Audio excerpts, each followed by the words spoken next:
একটা বছর শেষ মানে নতুন সাহসের শুরুর ডাক। সময়কে সম্মান করলে সময় তোমাকে সম্মান করবে। শেষ দিনগুলো আমাদের নিজের ভেতরটাকে দেখতে শেখায়।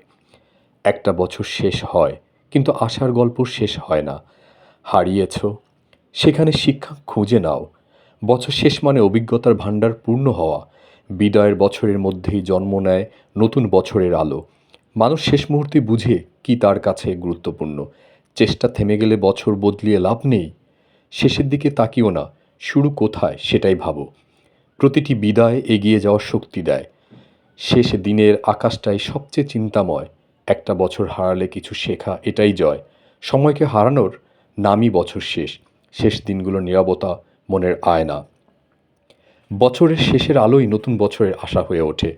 কিছু স্বপ্ন অপূর্ণ রয়ে যায়, কিছু কষ্ট মনকে আরও শক্ত করে তোলে, আর কিছু অর্জন আমাদের হাসাতে শেখায়। বছরের শেষ তাই একদিকে নরম, অন্যদিকে বাস্তবতার কঠিন ছোঁয়া। বছর শেষ হওয়া মানেই নতুন পথের সামনে দাঁড়িয়ে যাওয়া। পুরনো ভুলগুলোকে বিদায় জানিয়ে নতুন সাহস নিয়ে নতুন বছরকে বরণ করার প্রস্তুতি। সময় যেন এই মুহূর্তে আমাদের কানে কানে বলে, পুরনো দিন হারায় না, স্মৃতিতে আলো হয়ে থাকে। শুভ নববর্ষ সবাইকে।